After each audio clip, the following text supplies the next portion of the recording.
गेल्या 10 दिवसांपासून उसंत घेतलेल्या पावसाने शनिवारी पुन्हा जोरदार हजेरी लावली आहे। सांगलीसह वाळवा, शिराळा आणि पलूस तालुक्यात सायंकाळी विजेच्या कडकडाटासह मुसळधार पावसाने झोडपून काढले। पावसाचा जोर मोठा असल्याने सर्वत्र पाणीच पाणी झाले।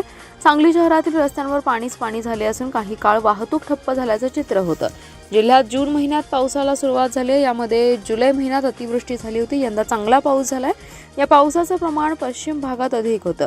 ऑगस्ट महिना उजाडल्यानंतर पावसाचा जोर कमी झाला, तर मागील आठवड्यापासून पावसाची विश्रांती झाली होती। धरण पाणलोट क्षेत्रातही पावसाने उघडीप दिली होती।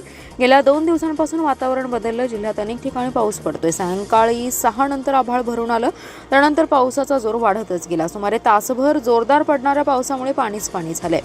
सांगली शहर परिसरात जिल्ह्याच्या पश्चिम भागात शुक्रवारी दमदार पाऊस झालाय। वाळवा, शिराळा आणि पलूस तालुक्यातील अनेक गावात पावसाने हजेरी लावली आहे। ढगांचा गडगडाट आणि विजेचा चमचमाटासह मुसळधार पाऊस झालाय। सुमारे 1.5 तास पाऊस सुरूच राहिल्याने सर्वत्र पाणीच पाणी झाले।